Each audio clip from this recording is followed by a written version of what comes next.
बाग बगीचा है, चारों तरफ फूल लहलहा रहे हैं, मधुर मधुर ठंडी हवा भी चल रही है। और उस सुंदर वातावरण के अंदर बेटा खेल रहा है, अटखेलियां कर रहा है, आनंद ले रहा है। और बच्चा अपनी बड़ी मस्ती के साथ स्वाभाविक ढंग से, और पिताजी भी एक कोने में खड़े देख रहे हैं, बच्चे को निहार रहे हैं, परेशान हो रहे हैं। इतने में ही बगीचे से एक सांप निकल कर आता है, और वो सांप बच्चे को डस लेता है, और देखते ही देखते बेटा गिर पड़ता है। और पिताजी देखते हैं कि बेटे की मौत हो गई, सांसें रुक गई हैं। और वो परेशानी के अंदर दौड़कर संपर्क करके सपेरे को बुलाते हैं, और सपेरे को बुलाकर लाए तो सपेरे ने अपना वो वादन का प्रयोग करते हुए धुन लगाई, तो सांप उसकी पकड़ में आ गया। और सांप को सामने रखकर बगीचे में बैठे हुए बालक के पिता को वो कहते हैं कि ये पत्थर लो और इस सांप को कुचल दो। 2 मिनट के लिए बेटे के पिताजी सोचते हैं, विचारते हैं, और सपेरे से कहते हैं, क्या इस सांप को कुचल देने से मेरा बेटा जीवित हो जाएगा? सपेरा कहता, बेटा तो जीवित नहीं होगा। तो फिर वो व्यक्ति कहता है, फिर मैं इसे मार के क्या करूंगा? अगर मेरा बेटा जीवित नहीं होगा तो इस सांप को मार के मैं क्या करूंगा? मैं इसको नहीं मारना चाहता। तुम जैसे भी इस सांप को साथ ले जाओ, जो करना है तुम करो। सपेरा सांप को लेकर चल पड़ता है, और सुनसान जंगल में जाकर उसने सांप को निकाला, और पत्थर फिर पकड़ लिया उसने, और उसको कुचलने की तैयारी में हो गया तैयार। तो सांप बोला, भाई मुझे क्यों मार रहे हो? क्या तुम्हें इसलिए मार रहा हूं, तुम इस हंसते खेलते बच्चे को डस लिया, उसकी मौत हो गई, मैं तुम्हें मारूंगा। सपेरे ने कहा, मुझे मार। सांप ने कहा, मुझे क्यों मारोगे भाई? उसकी मृत्यु आ गई थी, और मृत्यु ने कहा उसको डस लो, तो मैंने इसमें कोई रोल नहीं है। सपेरा मृत्यु के पास गया, कहता, मैं बहुत नाराज हूं आपसे, आप बताइयो कि आपने इस बच्चे को मारने की आदेश क्यों दिया?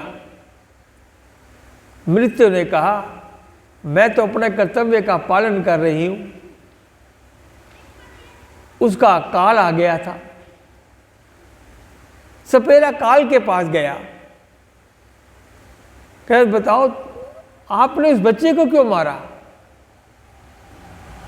आपने डसने का आदेश क्यों दिया? काल ने कहा, उसका समय आ गया था। अब सपेरा समय के पास जाता है,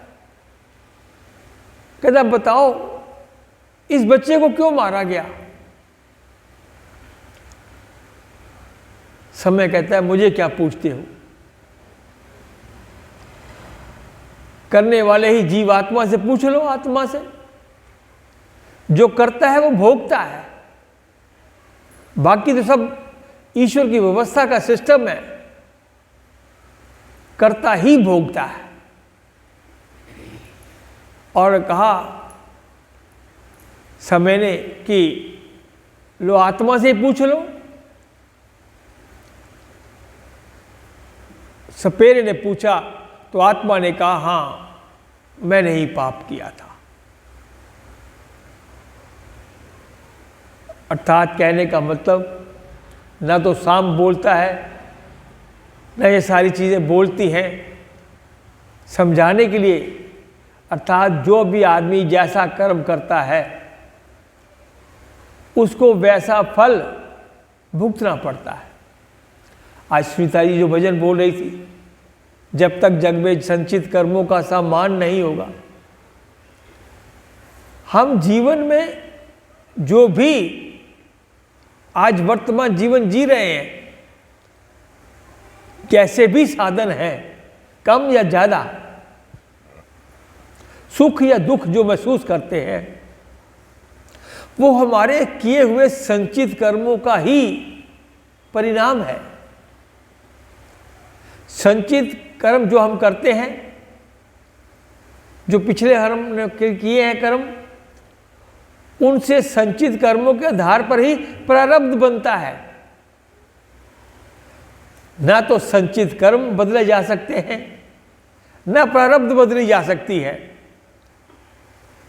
वर्तमान में जो क्रियमान कर्म है, जो कर्म अब आप कर रहे हैं,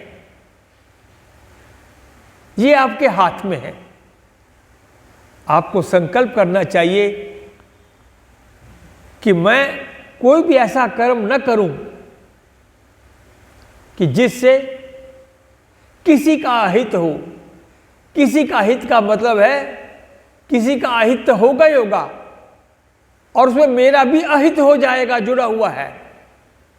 अगर मैं भले के काम करता हूं तो उसमें मेरा ही भला नहीं है, दूसरे का ही भला नहीं है, मेरा भी उसी में भला है। इसलिए हमारे वेद के माध्यम से ईश्वर ने शिक्षा दी है, सर्वे भवन्तु सुखिनः, अर्थात सब सुखी हो, सबके सुख की कामना करो, सबके भले का प्रयास करो, सबके भले में ही आपका भला भी होगा। अगर आप किसी का अहित करने का विचार करोगे तो वो आपका भी अहित उसके अंदर जुड़ जाएगा। इसलिए वर्तमान का कर्म हमारे हाथ में है। इसलिए ऋषियों ने कहा, प्रतिदिन प्रातः काल ब्रह्म यज्ञ करो, देव यज्ञ करो, पितृयज्ञ करो, अतिथि यज्ञ करो, बलि वैश्व यज्ञ करो, यज्ञों का प्रक्रिया करो, पूरी करो जीवन में। और करते हुए ईश्वर को हर वक्त याद रखे, हर कर्म से करने से पहले। कभी ऐसा मन में मत लाएं बात कि मुझे कोई देख नहीं रहा, मैं चुपके से कुछ काम कर लूँगा, किसी को पता नहीं चलेगा। ये भाव मन से निकालिए। और जैसे आजकल आधुनिक युग में देखते हैं, जगह जगह कैमरा लगाए जाते हैं, और जब कोई घटना घटती है तो निरीक्षण करने वाले आके कहते हैं कैमरे में देखो। ठीक इसी प्रकार परमात्मा का कैमरा 24 घंटे हर क्षण हमें देख रहा है। हम परमात्मा के उस कैमरा के अंदर हैं, उससे बाहर नहीं हैं।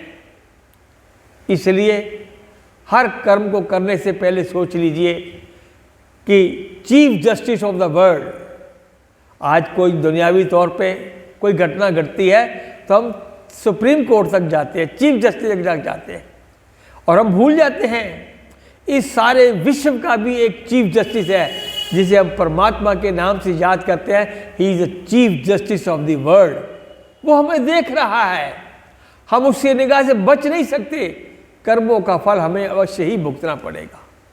इसलिए हमेशा ही श्रेष्ठ कर्म, पुण्य कर्म, वो कर्म करने का प्रयास करना चाहिए, और वो कर्म कभी नहीं करना चाहिए जिसके लिए हमारी अंतरात्मा आवाज़ न दे। आप कहते हैं अंतरात्मा क्या है? हमारे इस परमात्मा मनुष्य रूपी बनाए हुए शरीर के मंदिर में वास करता है। इसके अंदर एक दिल है, दिल के अंदर अंतःकरण है, और अंतःकरण के अंदर परमात्मा विद्यमान है। जब भी आप कोई बुरा कर्म करने लगते हैं जो उचित नहीं है, तो अंदर से जो आवाज़ आती है ना, ये मत करो, ये ठीक नहीं है, जो अंदर युद्ध चलता है, वो परमात्मा की प्रेरणा है। और परमात्मा की प्रेरणा तुम्हें तब सुनेगी जब नित्य प्रतिदिन प्रातः काल उठकर गायत्री मंत्र का जाप करते हुए, ब्रह्म यज्ञ करते हुए, ईश्वर के ध्यान में बैठते हुए अपनी अंतरात्मा को पवित्र कर लेंगे। हर रोज इसीलिए ऋषियों ने कहा नित्य प्रतिदिन प्रातः काल उठकर अपनी अंतरात्मा को पवित्र करें, ताकि कोई भी ऐसा कर्म न करे जिसका फल आने पर हमें उदासी से, परेशानी में फिर पश्चाताप करना पड़े। इसलिए हमेशा ही हमें ईश्वर को याद रखते हुए श्रेष्ठ कर्म करने का प्रयास करना चाहिए, सबके भले का चिंतन करना चाहिए, और सबके भले में ही आप सबका भला है। इन शब्दों के साथ ही मैं अपनी वाणी को विराम दूंगा। और आप जो भी लोग सुनते हैं, मैंने बहुत बार लोगों को कहा, जो मैं वीडियो आपको भेज रहा हूँ, विचार भेज रहा हूँ, इसको बार बार सुनिए, एक बार नहीं, बार बार सुनेंगे तो आपके अंतःकरण में पवित्रता आएगी। आपको विचार अच्छे लगे हों तो आप अवश्य इस वीडियो को सुन के सब्सक्राइब करिए और दूसरे लोगों को भी अधिक से अधिक भेजकर शुभ संदेश पहुँचाने में सहयोग कीजिए। धन्यवाद।